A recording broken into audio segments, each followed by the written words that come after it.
Hello, everyone. Welcome back to Femme Parler, Season 1, Episode 5, where we are unpacking opinions and changing destinations. So this week, we are going to talk about how to survive a heartbreak.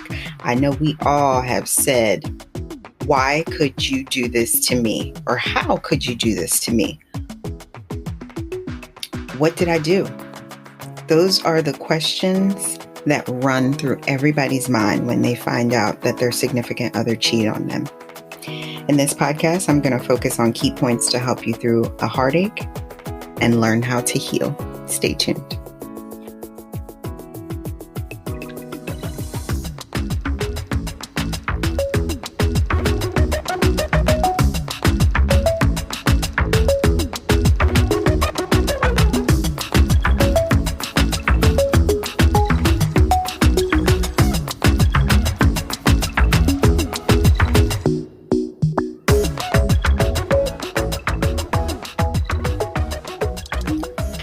All right, so today we're going to talk about how to survive a heartbreak.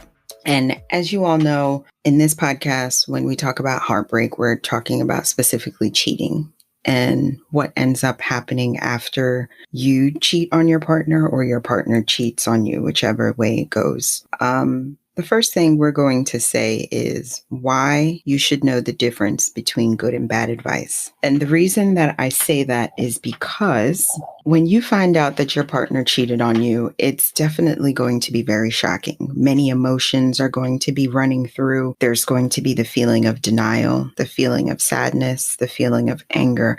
Those three are definitely going to take over before the other ones. At that moment in your life, what you're really going to want is you're going to want somebody to talk to. You're going to want a shoulder to lean on.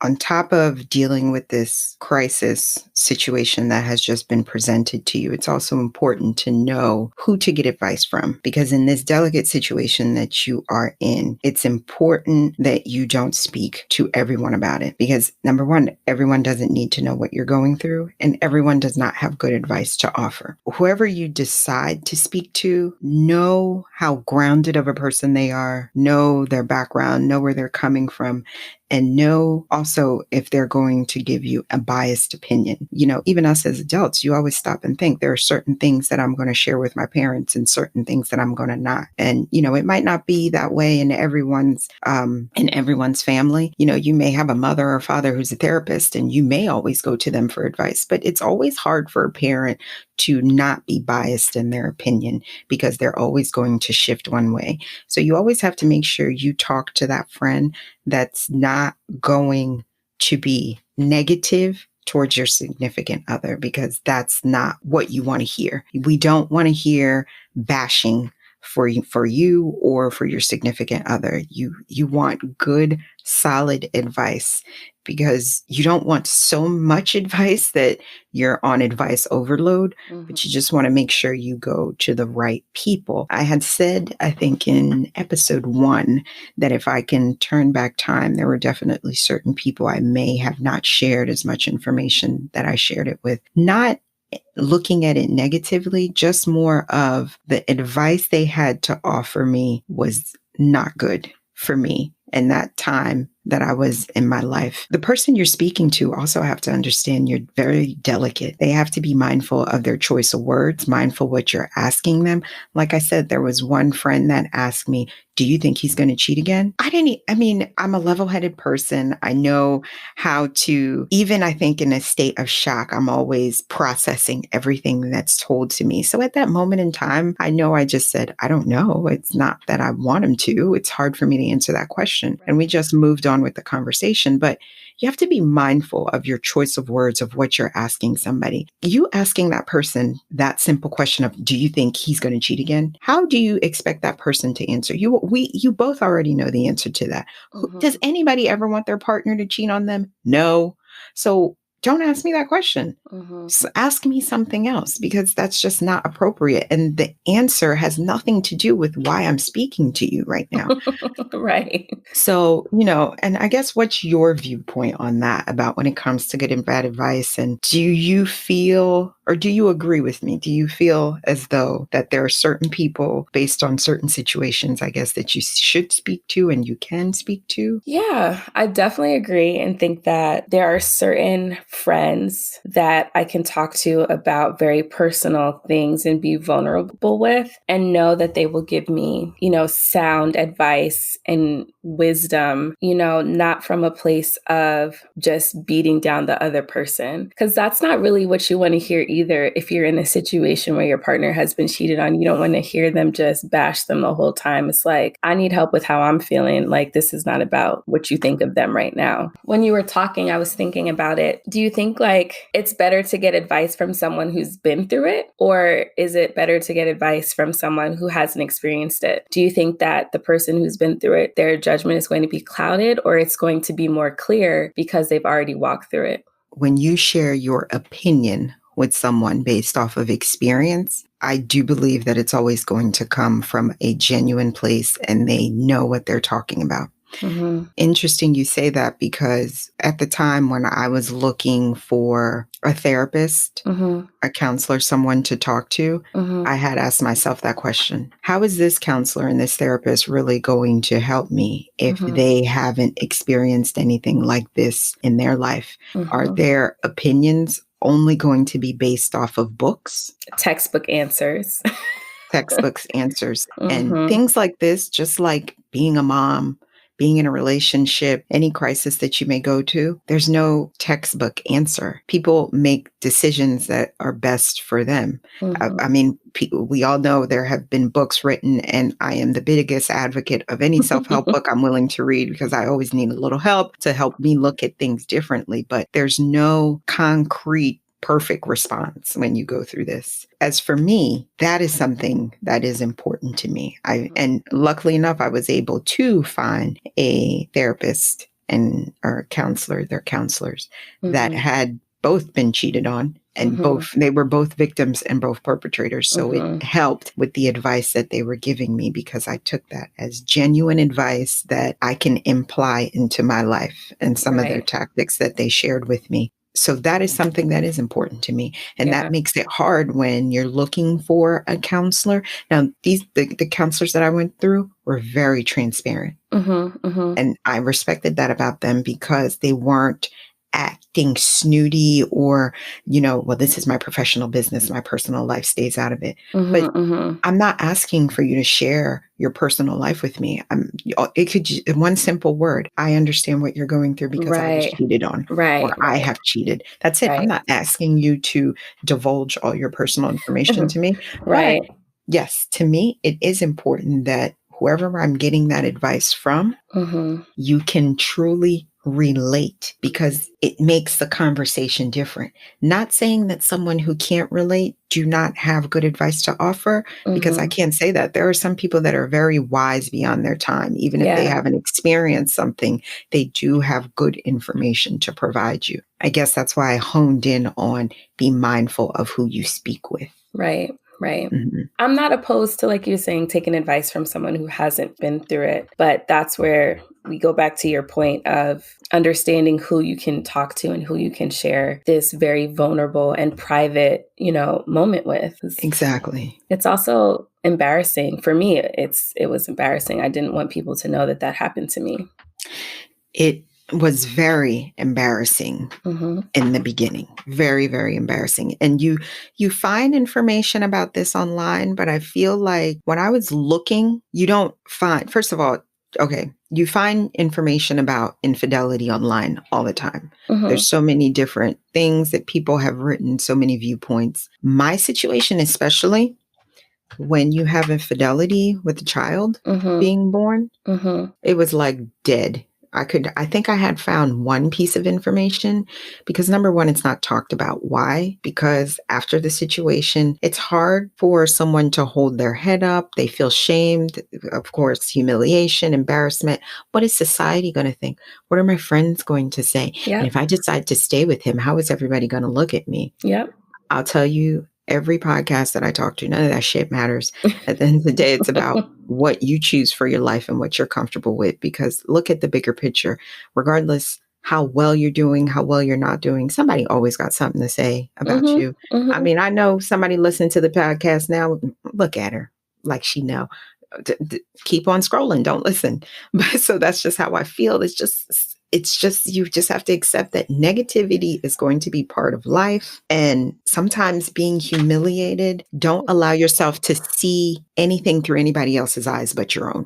Yeah, and be careful who you give access to, Hmm. you know? Access is very important. Who you Yeah. let into your life, what you share. And as long as you're comfortable sharing it, what anybody else has to say, because you also have to remember that's why we have to learn to agree to disagree in life. Every decision I make, you will not understand and you may not be comfortable with it, but you do have to respect it. Right. Still to this day, there are people like, how are you possibly surviving? Mhm. Because I'm making it work for myself. It Mhm. should not operate how your life works Mhm. for any decision that I make. And that goes for everybody. But, we're beyond nosy and we make it seem like everyone's decision of how they choose to live and conduct their life is inconvenient for you.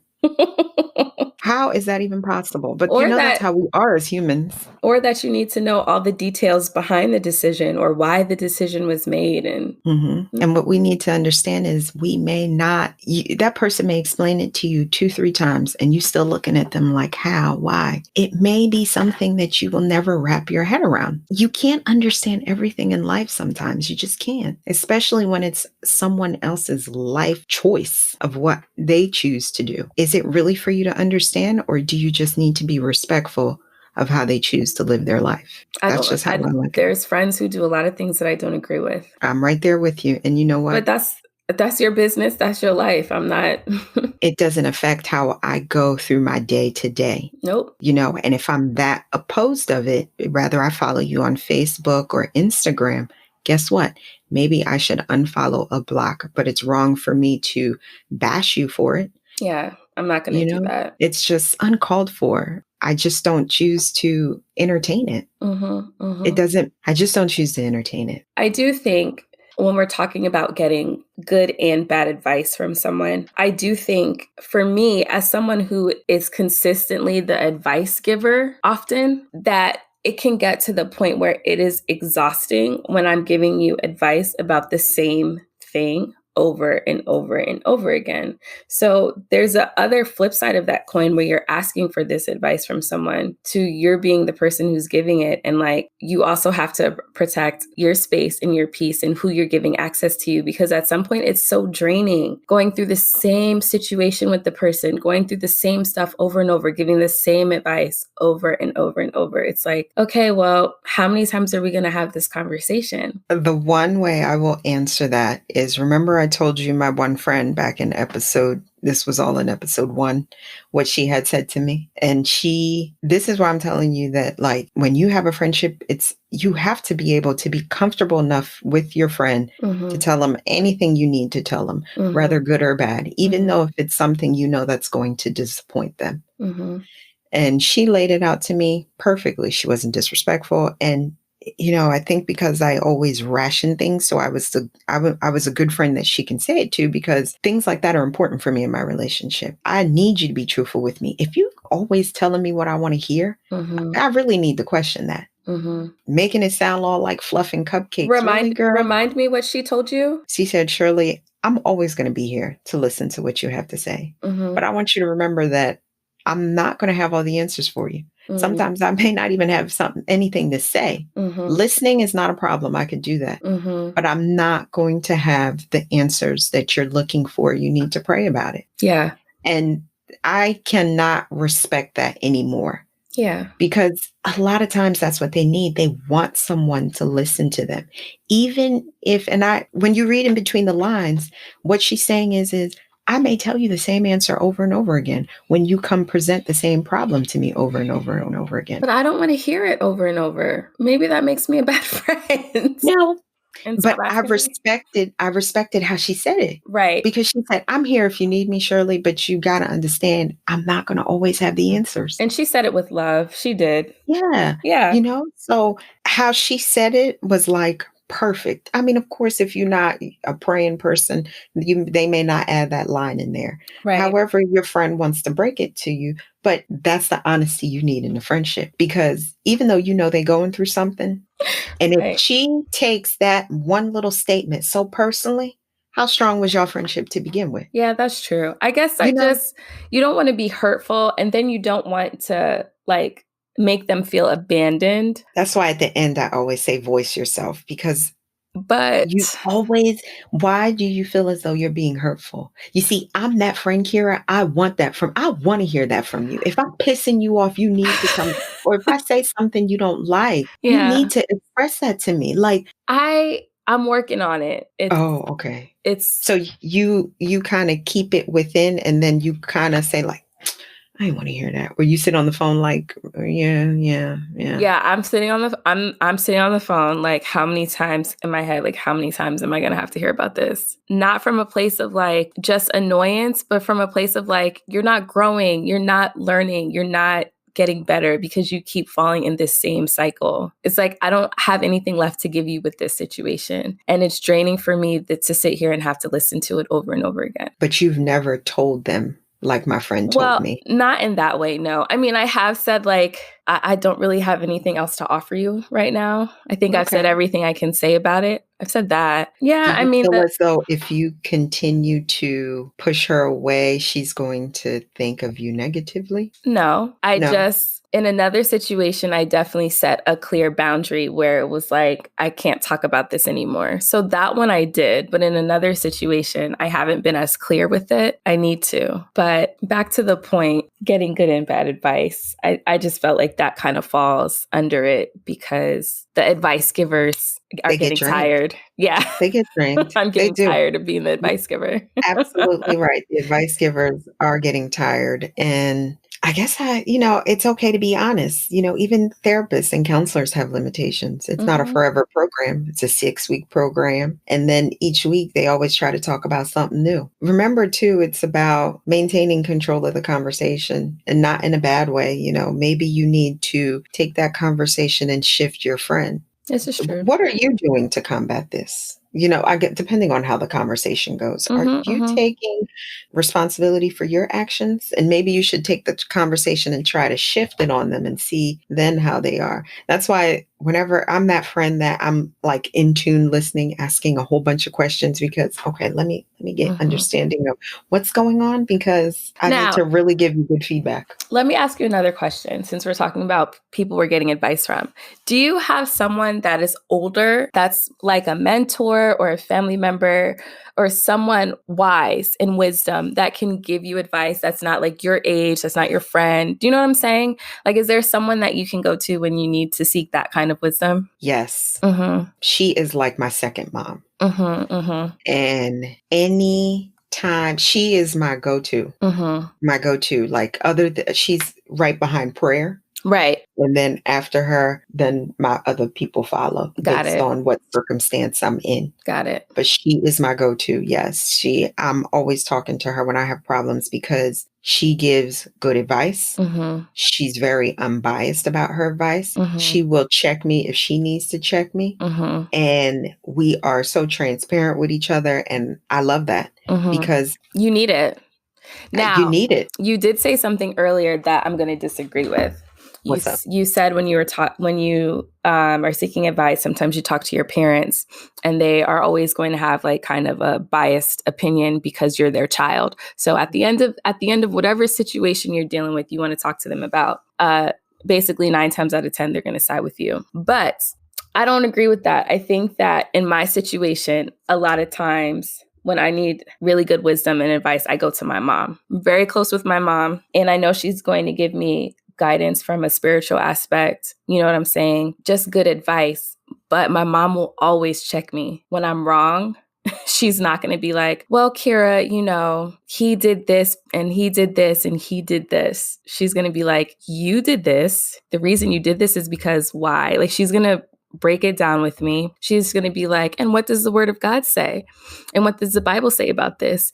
And think about how your response added to this situation or XYZ. So in my situation, in my case with my mom, she's never going to choose my side over someone else if I was wrong. She's going to tell me that I was wrong. And she's going to tell me how to approach it, how to repent, how to, go to the word with it. Like, so in that sense, I think generally we always feel like our parents are always going to have our side. They're always going to have our back. But if you're wrong, you're wrong. Your parent has an obligation to tell you that you're wrong, not just because you're their child. Like, yeah, well.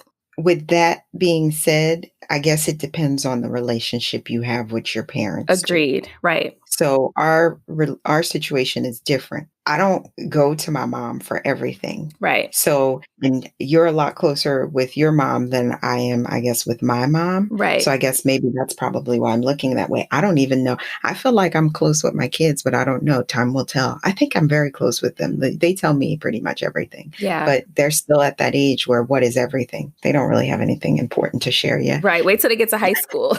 That's when the sharing is going to switch from level 1 to now level 4. Threat. Right. Right. So, but do you think that your parenting style, I know it's kind of getting a little off topic, but do you think that you hold them accountable for their decisions? Like when they're wrong, like that you explain to them, like you're wrong and this is that. And I definitely hold them accountable for their decisions and things that they do. And hopefully that guides them throughout life to make good decisions. I remember I was having a conversation with my son. Oh, this is so off topic again. And I said, if I ever find out your girlfriend reaches out to me and she tells me you abusing her in any way, I will beat your ass. He started crying. I was like, go ahead, shed some tears because I want you to remember that I will haunt you because I didn't raise you. Because if you treat your girlfriend like that, you might as well treat your sister and me that way. Don't you ever try me. I don't care how old you are. Right is right and wrong is wrong. There's no sides. Yes, act accordingly and don't embarrass me because you know better. I did not raise you that way, so I will beat your ass. He was crying because if I'm contacted, it will be a problem. I have some hands on you. Now listen. We're going to get back on topic with the heartbreak. And I think one of your points was, do you set a timeline on your healing process after you've been cheated on? Absolutely not. That's something you should not do at all. You shouldn't set a timeline because just like you didn't know when this was going to present itself to you, don't set a timeline on how fast you need to get over it. Don't do that to yourself. Right. Just let it take its course. It's important to know that it's not fair to you or your partner to set a timeline. And also your partner has to understand that you may recuperate from the situation a lot quicker than your significant other. Mm-hmm. You have to still be supportive to them for whatever they're going through because everyone heals. Just like every person heals differently with their body naturally, it goes the same thing with emotions. Everyone heals from emotional crisis differently. Whatever choice you decide to make, stay with your partner, not stay with your partner, but don't allow it to break you down. That's all part of the time frame of healing. That's why you can't set a time frame on this. My therapist said that her job wasn't to tell me to stay or to leave, that her job was to bring me to my own decision and be happy with the decision that I chose. And I thought that was really powerful because a lot of times you want them to just tell you what to do. Like, no, tell me, like, listen to all the stuff I just told you he did. Doesn't that deserve me to leave? When we go talk to somebody, we just want that answer. And that's what we want is validation. But you have to make the decision for yourself. Don't look at separation negatively. We're talking about your healing. Right. I'll never forget the day that I called you and I was sitting on the bed and we were talking and I was telling you what was going on. And I was just like, I just don't see the light at the end of the tunnel. And you're just like, Kira, it's going to take time. It's okay. It's going to take time. You have to heal. This is a process. And in that moment, like, I just was like, I just don't see it. And now, like all these months later, I'm like, okay, she was right. It's a process. It's a journey. But I had to talk to someone about it because even though I was praying about it, it was also like, I didn't know what to pray for because I was so mad. Yeah. Yep. So you almost need to have someone to just have an outlet and talk to and like work it through outside of your Hmm. prayer and outside of your meditation with God. So the last thing we're going to talk about is, what are the 5 stages of grief? I feel like Beyonce's Lemonade album covered that pretty well. She did. I want to say that's what She really she did. did it based off of, Yeah. and even that, one reason I applaud Beyonce for doing that Lemonade video is, you may not have to be a fan of Beyonce. I'm a fan.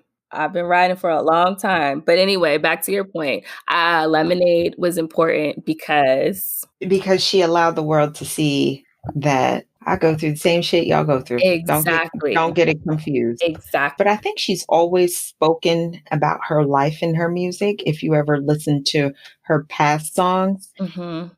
Especially because even though they put their life in their music, I felt like Lemonade was a vulnerable album for her to show that she's also human and that she has all of these emotions, the same ones that many of us go through when you're in the situation where you've been cheated on, regardless if you're a celebrity or not. So let's hear what the 5 stages of grief are. I'm denial. sure anger's in there somewhere. Denial. Oh, you know it. Mhm. Denial, anger, bargaining, depression, and acceptance. Yeah. Stages of grief, and you are going to go through all of them when something, especially such as cheating, happens. They're all go through your mind at different cycles, at different times.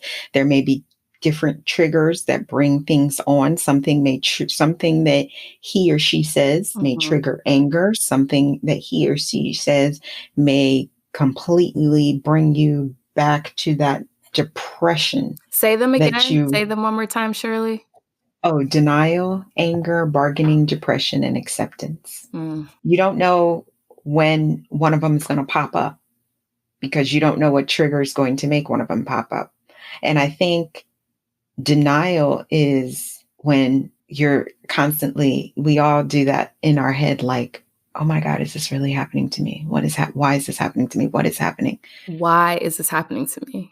Because denial normally, I feel like, happens in your head. It's not something you say out loud. Yeah. So denial is what's constantly going on in your head. It's that fight you're having, like, why?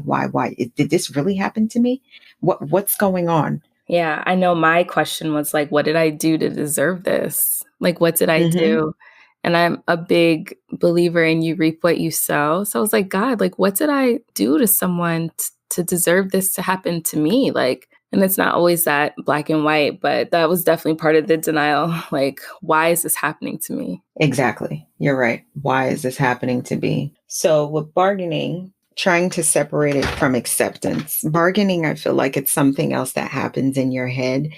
God, if you fix this situation as quick as you can, because I don't want to go through this.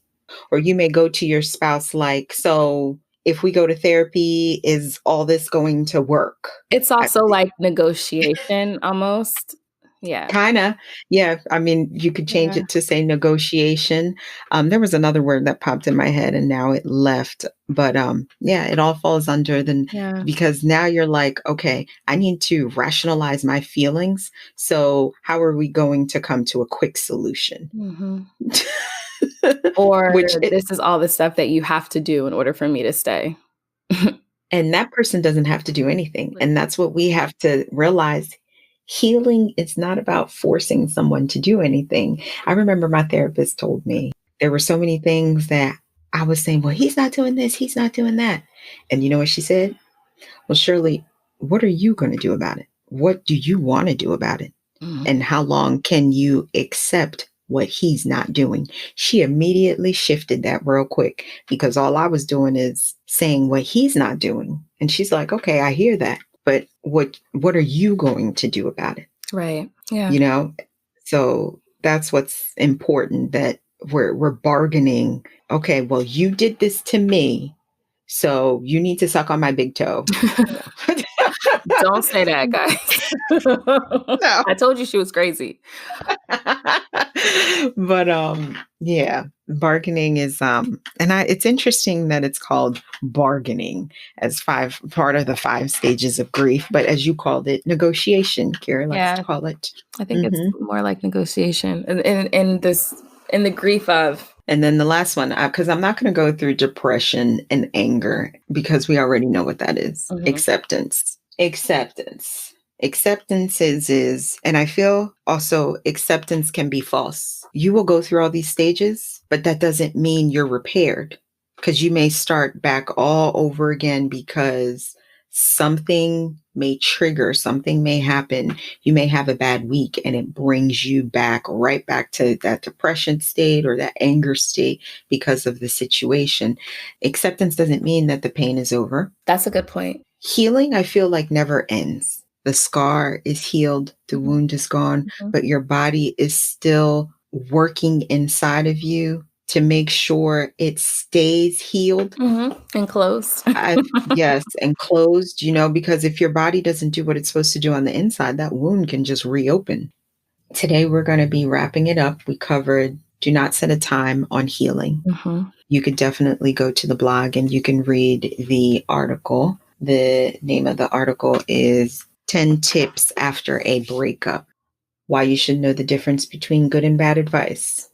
Just like it's important that you need to watch the company you keep, you also need to be mindful of what information you're sharing with people. And every advice is not always the advice that is best for you. Mhm. So learn how to rationalize that. Take the good and the stuff that you need and weed out the bad stuff that you don't need. Mhm. And what are the 5 stages of grief? The 5 stages of grief are denial, anger, bargaining, depression, and acceptance. And those are going to cycle around it, not in the same order that I repeated them to you, and they will happen at different points of your life. And for me, that would be including prayer when you feel like those emotions and those stages are coming back up when you've already moved to a place of acceptance. Definitely, definitely. So as always, Kira and I are going to wrap this podcast up today. And always remember to love yourself, be yourself, and voice yourself. Have a great day, guys. Bye-bye. Bye.